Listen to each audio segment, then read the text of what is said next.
Well, again, feel for guys like this, Jalen Rivers, guys that have really exhausted every ounce that they've had for the University of Miami, and have done a great job this year in finding a way to win 10 games, and we fell short in 3 of them in very close games. So disappointed that we couldn't pull out a victory for them and the rest of the guys in their final game, and the final game of the season as well for the rest of our players.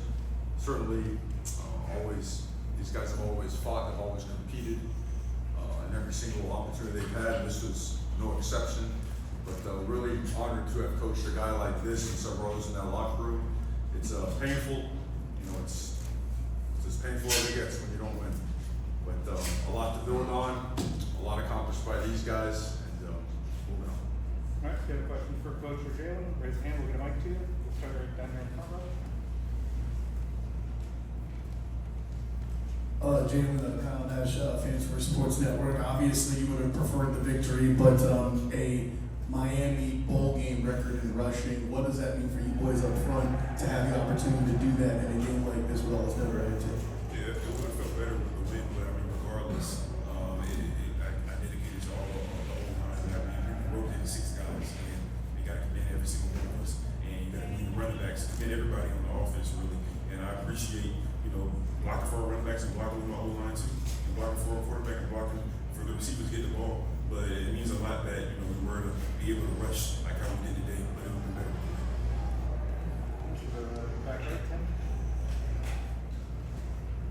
Mario, win or lose, this was obviously going to be the last time you coached a lot of these guys, Jalen, of course, among them, but it's probably too early, but can you put into words what this class means, what the guys like, what Cam McCormick's story means to you, what Cam Ward means to you? Just can you sum up what the impact of these group that won't be here next year is leaving behind? Incredible human beings, incredible competitors, guys at the University of Miami, the orange and green wearing it means everything to them, and they put on display every single Saturday.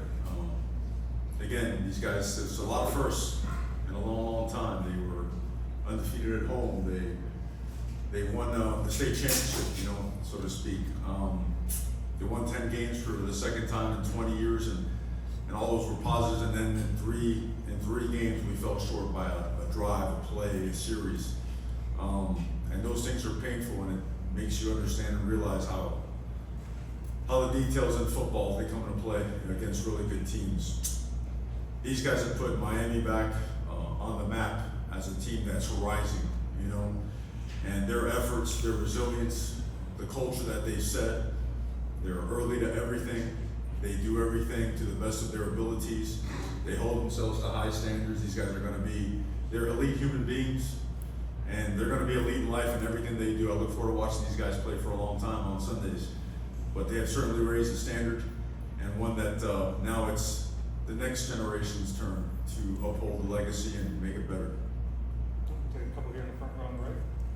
Mario, when did you and Cam decide that he would play a half, and what did you view as the pros and cons of having Cam Ward play the first half and replay the second? Well, I think all meetings with players and decisions like that, we make them in private and we keep them in private, so I'll defer not to answering questions as it relates to that. But I know he played his best while he was in there, and certainly Emery tried his best as well. Like Jalen said, we were rushing the ball really, really well, and just came up short. Mario, another question on Cam. Just after being with him for the full season, when you look back down the road at what he did for you guys this season, what will stand out the most, and what do you think his legacy with the Hurricanes is? Well, even more so than the plays, the touchdowns, and the highlight reels were the fact that he played a major role along with guys like Jalen on bringing a team together. Which we know, again, don't want to beat a dead horse, but came back to Miami after 20 plus years to make sure that Miami gets back to a certain level, and these guys have elevated it tremendously. His play was spectacular, but again, I think all the other stuff, the intangibles, the behind the scenes stuff, the getting together, bringing players together, galvanizing a team and galvanizing a program, teaching guys how to watch tape. I mean, you name it, all the things that are required to be a really good Division I football player and a great teammate. He was exemplary. Second row on the left. Hi, Mario. Wait, Mike, please. Mike. Hi, Mario. Well, we've talked about a lot of the players that have made contributions throughout the year. You know, we know Xavier didn't play obviously today. Cam is headed in pros. But have guys like Andy Borregales and a lot of other guys that are definitely pro prospects. How much are you looking forward to tracking their progress as they move forward in their pro careers? And it's not just limited to the NFL. You have the CFL and you have the UFL that have a lot more opportunities for these guys to grow. So you can sell them that fact that the U is back. I look forward to watching them be successful in everything they do. Like I gave each one of them a note last night, letting them know besides the appreciation that we have for them, that will always be there for them if they should ever need us. If you're a coach, you should be coaching these guys and be a mentor for life. And that doesn't change, good days or bad days, whether they go to a league or go off and do something else in life.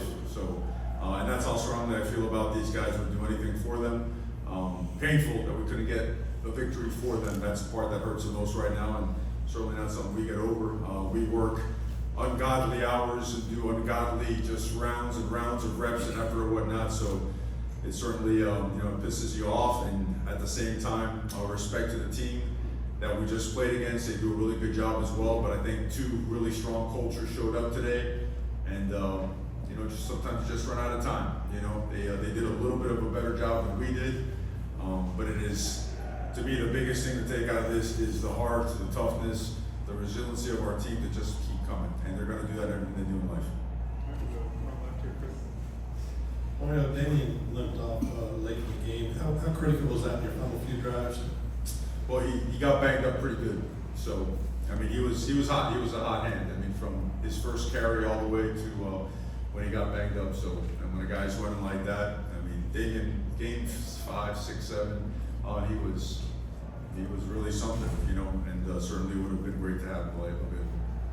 We'll go back to the front right here, and then we'll go to the back. Mario, it seemed like this game kind of followed a similar script as some of the other losses where the defense struggled.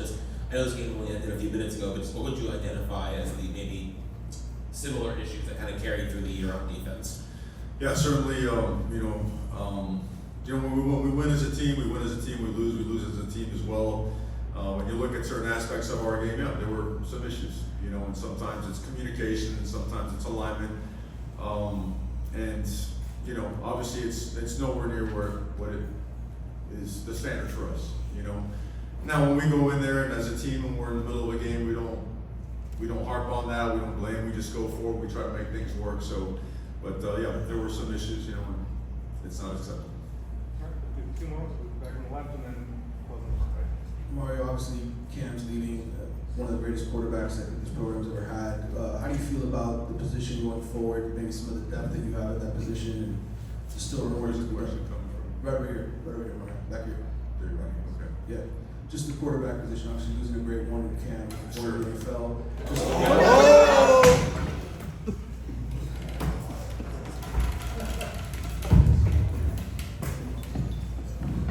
Quarterback position-wise, I think you always assess every position on your team. You do everything you can to make it better. As it relates to personnel and personnel moves, and what we do in that, it's something I never discuss publicly out of respect for our program, out of respect for the players involved. So, but we're always looking for ways to develop the guys within the program, and always bringing the best possible talent we can. Close on the right. For Jalen, Mario touched on it a little bit, but as a guy who's been here for the past 5 years, where do you see the trajectory of the program going right now, especially after some things started the way that you're seeing it as you head out? I mean, you've been seeing it ever since he got here. We've been getting better and better, and it's going to get better next year and the years after that. We believe, and I feel like the whole program believes in Coach Cristobal and everybody on the staff to get the right guys in and win games. And you can see we went from 5 to 7, 7 to 5, 10 to 3. I mean, of course, this year wasn't the best that we assumed that would have been, but next year is going to be even better because we believe in Coach Cristobal on the staff and the guys that he brings in. That's why I stayed. I stayed here all 5 years, just because I saw something in this program and the Coach